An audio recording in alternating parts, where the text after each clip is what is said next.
Hello, believers, non-believers, and everyone in between. You're listening to Stories with Sapphire. I am Sapphire Sandalo. Now get cozy and open your mind because it's story time.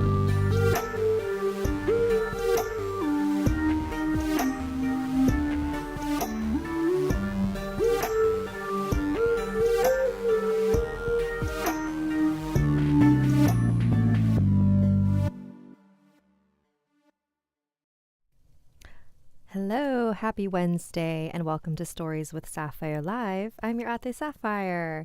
This is a live stream that I do every Wednesday at 5:30 Pacific Standard Time. I read your emails and stories. It's a little bit more loosey-goosey than the podcast videos or the animated videos.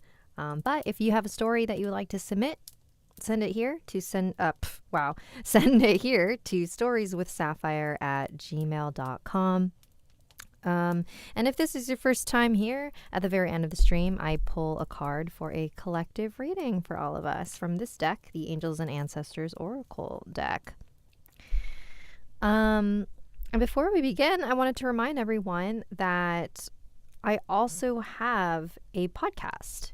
I don't upload every single episode to YouTube, but if you have Spotify or Apple Podcasts, it's called Stories with Sapphire. It's like a half-hour long podcast that I release every other week. So if you want more stories, go there. Check it out. A new episode just came up today. It's all about shadow figures. It's very spooky.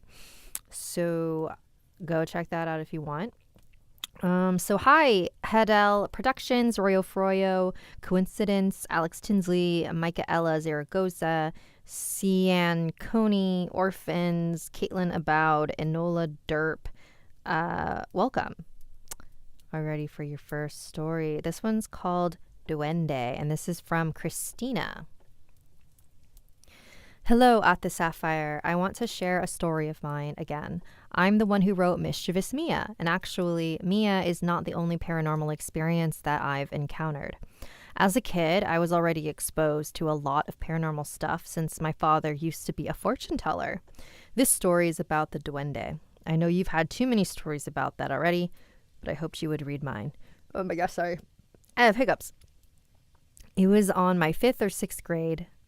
I was in 5th or 6th grade when a duende took a liking to me. Every day when I wake up, there would always be tons of money under my blanket and often pick up wallets with a lot of money in them. Money is a duende's lure to get a person's attention. Guess they really know how our world goes around. Anyways, I never accepted any of it though. I ignored all the money I saw on my bed and just gave the wallet to any nearby guardhouse since my father told me not to accept anything from a duende or they'll take you to their realm and there's a chance that you could never go back. I then had a dream that I was underground. A boy who was around my age was showing me around the place. It was full of gems, gold, and many luxurious rocks. He asked me if I liked the place and if we could play, and I replied, sure. I didn't know how long we were playing, but I suddenly got really tired, like very, very tired, like I was going to pass out anytime soon. I had a hard time breathing, and my head was suddenly pounding. I could hear him asking, Gusto mo ba dito? Dito na lang tayo? I hope I said that right. Which translates to, do you like it here? Do you want to stay here? His voice kept repeating and echoing in my pounding head. My visions got blurred. Then I woke up, seeing my parents looking at me all worried. They asked me if I was feeling all right and if I feel hurt anywhere. And I just shook my head no. I asked them what happened, and they told me that I was asleep for 3 days straight. And I'm not even straight. Sorry. Oh, it's a little joke. After that, we went to a mangtatawas, which is a ritual healer. They usually help anyone who's experiencing paranormal stuff and want to know how to end it. The mangtatawas told me that the duende wants me as his playmate and stay in his realm, and if I would have agreed to him, I would have never woken up. So just a trivia for you guys, most fortune tellers or anyone who is involved in witchcraft have more negative spirits following them. I'm not saying all of them, just most of them. I've learned this from experience. Okay. Thank you, Christina. That one's pretty cool. It's very similar to the Encanto. Oh, why is my bang weird? Sorry. It's similar to the Encanto where they try to lure you and then you like get sucked to their realm. And the thing about the negative spirits, it's like, yes, you do attract more quote unquote negative spirits, but because you are just more open in general. So you're attracting all types of spirits. It's not necessarily like you know what I mean? Like you're attracting bad luck or anything like that. The key is to also know how to protect yourself. I always tell people this because, like, I lived so much of my younger years. I am not that old, but when I was younger, I lived very much in fear, where I didn't I I didn't want to explore any type of magic because I was like, ooh, but what if like scary stuff happens? And it's like, well, magic is like kind of scary, but that's what makes it cool. But also learn how to defend yourself properly. You know, it's like if you go do extreme sports, you're not going to go without like equipment. If you're going to go rock climbing, just be prepared in case you fall. That's literally all it is. So I tell people that all the time now because I think we're missing out. Wow, sorry. I can go on and on about that because I'm clearly very passionate about that. Thank you, Adam, for the super chat. Should totally check out my submission. Also, this week I learned that nothing is scarier than dealing with eBay customer service. Oh no, did something else happen, Adam? I know that you were having issues with like a customer or purchase. I forgot what it was.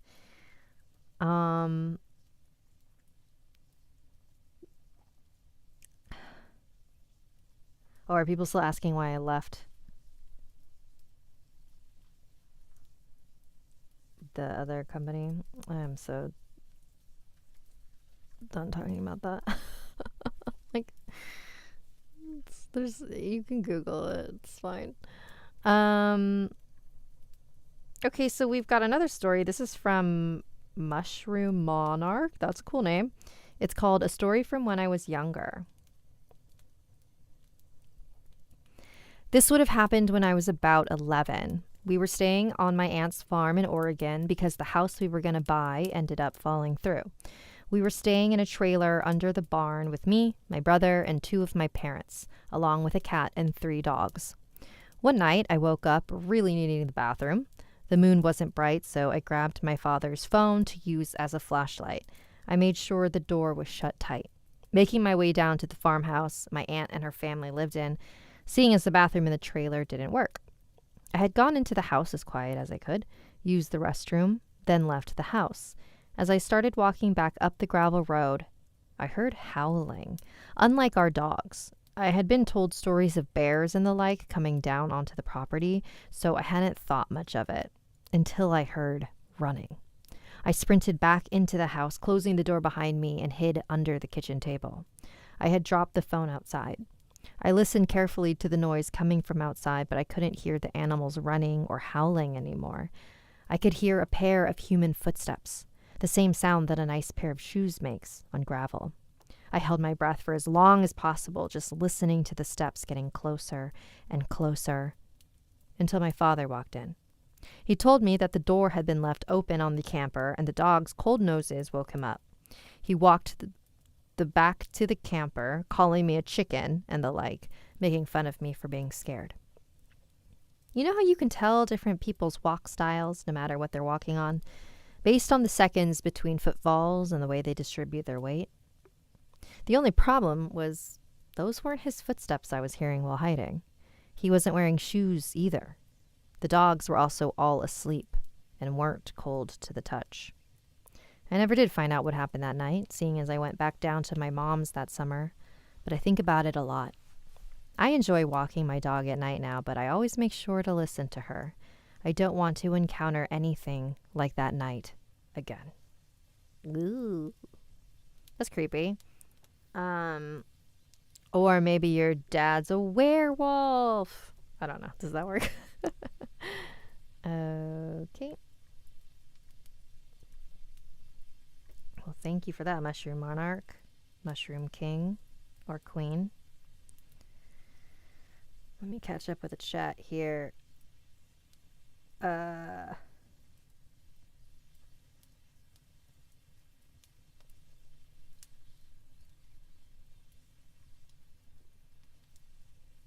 this one's called My Experience with What You Want to Call the Cloaked Ripper.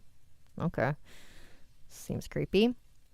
Hello, Sapphire. I've been watching your videos for 4 years and just subbed to your channel. I love all your videos. I love the strange, dark, and mysterious, and your videos give me my fix on horror. Here's me and my friend's story. Me and my friend Corey always hung out near an old riverbed, long since dried due to the Arizona heat. We were the kind of kids who would play in the dirt and go outside, and one hot day we got bored and decided to check out some places we hadn't explored. We never really went over there because kids kept saying they saw a tall, hairy, humanoid man with claws sharper than knives. We never believed it, just some kids thinking they can hog that spot to themselves. Plus, why would we believe that it was real? I didn't know how much I would regret that decision. It was a school day, so we had made plans to hang out. Since we had gotten bored, we dared each other to explore at night. So we both went home, packed a bag of snacks, drinks, spare flashlights, and a small first aid kit. I was the person who always wanted to be prepared. My parents didn't really care what I did and could care less if I went out at night, so we met up at our spot. Cody only packed snacks. I laughed at him and headed out. I can admit, even though I love horror, I was a little bit scared. But Cody assured me this place was fine and his dad had gone out there before and never saw anything bad. So it made me feel better. After a few minutes, Cody's flashlight began to flicker and mine completely shut off. We both grabbed each other's backpack strap as I got some backup batteries. I laughed, trying not to sound as scared as I was, and I was fiddling, trying to put the last battery in, and I heard a branch crack. Then a guttural growl from a few meters in front of us. I managed to snap the battery into the flashlight and hurriedly turned it on, frantically trying to find what had made that growl. I wish I had just ran, but it was too late. I saw it was the most grotesque creature I had ever seen. Its fur was the most noticeable, but it wasn't fur. It was the heads of people with their hair draped over the monster like a cloak. Its eyes were a vibrant yellow. Its mouth was huge and was almost glued open in a grotesque smile that screamed with a mound ear. With a mound ear shattering scream. It ran so fast it was already up on us. It threw Cody to the ground and he screamed in pain. It had its long, sharp claws in the back of his leg and was staring at me as if to say I was next. But I would not let this monster murder my friend. I was always prepared, so I had a tiny machete and charged at the monster. It raised its hand and swiped at my leg, cutting into my lower thigh. I was too full of adrenaline to care and stabbed the beast in the eye. It roared in pain and let go of Cody, and I picked him up. As the monster cried in pain, I screamed at it that if it followed, I would come back and butcher it. It growled at me and stared into my eyes, and I just ran and ran and ran. It didn't follow me and Cody. Me and Cody were out of breath, and he was groaning in pain. Once we were in the clear, I sat down on a park bench and bandaged his leg and called his mom, who called the police and sent an ambulance. They never found anything of this creature, only blood from me and Cody. We made a promise to never go there and to never speak of this monster anymore, so we would forget that horrible experience. Whoa. I will say, so I'm not sure how true that is, but I will say that monster sounds really freaking cool. Is that something, who wrote this? Aaron, E-R-E-N. Aaron, is that something that you created, or is that a creature that has existed? Because that's cool. I like that idea of like, it looks like fur, but it's not. It's like heads. Has anyone else heard of a creature like this? Because that's pretty cool. Okay. Oh my gosh, my phone is blowing up. Okay.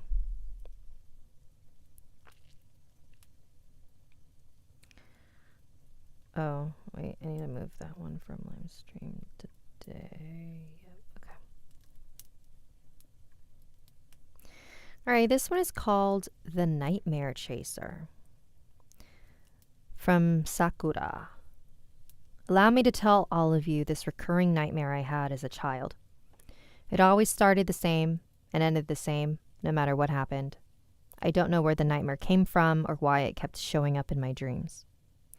When I was a kid, I grew up going to a local daycare that watched over kids from the early morning hours when their parents dropped them off while on the way to work. And the daycare even provided transportation for the kids who were in school and would take us to school and bring us back to the daycare to wait the rest of the day until our parents came to pick us up. We had kids of all ages staying there. The daycare was huge and had different indoor and outdoor areas for the different age groups to hang out in, along with play sets that the kids like to hang out on to play on. One of the play sets is where my nightmare always occurs. It was a little red streetcar caboose play set that was big enough for 4 to 5 kids to sit in and play in.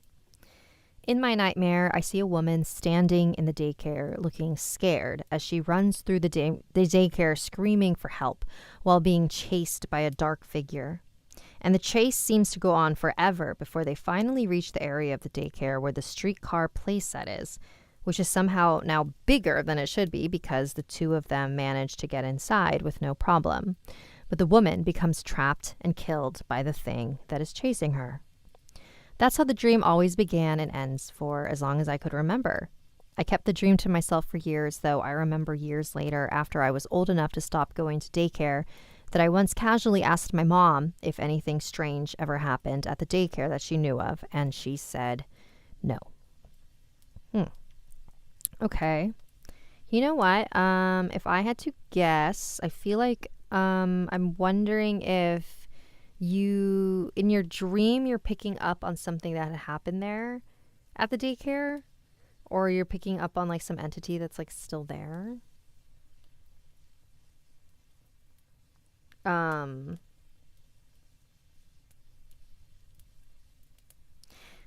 Why is someone quoting a song I wrote in the chat? You know, I have been itching to write more music,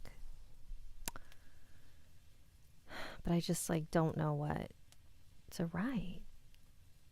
Maybe, you know what? You putting my lyrics in the chat I'm going to take that as a sign that I should just like shut up and make a new song. I just don't know what kind of style it would be. All right, y'all, that is it for our stories. We are now going to do our collective reading. So let me pull out my cards here.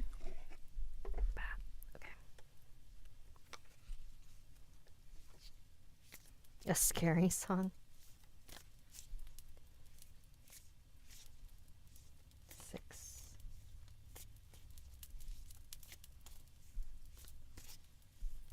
Okay. 3. Okay, ready? Oh, that's not it. Well, I guess since that's the one I pulled. All right, we got the broken arrow. Embrace the energy of peace. I like this.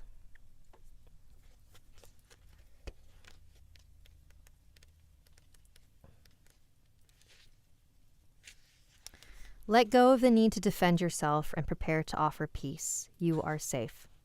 Just as the arrow card symbolizes defense and protection, the broken arrow card symbolizes peace.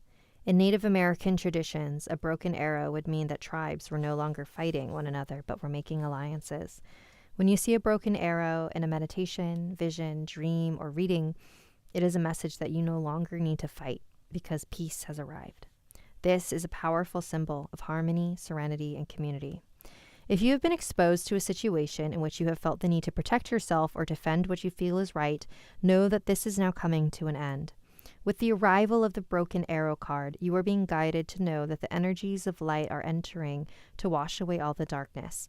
You can drop your shields and protection. You are now in a situation that will honor you and honor your needs. Arguments are ending and disagreements are being resolved. Prepare to talk things through and offer the peace that you would like to enjoy. In order to move forward in a more fearless way, it's important for you to let go of the idea that you can be hurt by this situation or the people involved, because this will only work against you. Know that your angelic guides and ancestors are standing around you, protecting you, and taking you lovingly forward. Wow, I really resonate with that. Wow, wow, wow, wow, wow, wow, wow. Broken Arrow, everyone. That is your message for the week. Man, it always resonates every week, man. Every week. Okay, everyone, that is our live stream for today. Thank you so much for joining me. And if you came before my beginning spiel, I do this every Wednesday. And if you want to send a story, you can send it to storieswithsapphire@gmail.com. And I also have another live stream I do on Thursdays, the Vibe stream, where I read from one of my spooky books. And it's set to lo-fi chill music, so you can just like play it in the background when you just want to vibe. Adam, thank you for the super chat. I'll soon have a musical surprise for you. I don't know what that means. I don't know what that means. All right. Thank you for sticking around. Coincidence, Kairunisa Mohammed, Angela Nguyen, Althea Maeve, Abby Anania, Ben Althauser, Gemma Anania, Torchic22, Madeline Loria, Ramiro Cruz, Caitlin Abood, Riley Slaya. Thank you. And I will see you tomorrow or next week. And I'll get working on that song. Bye.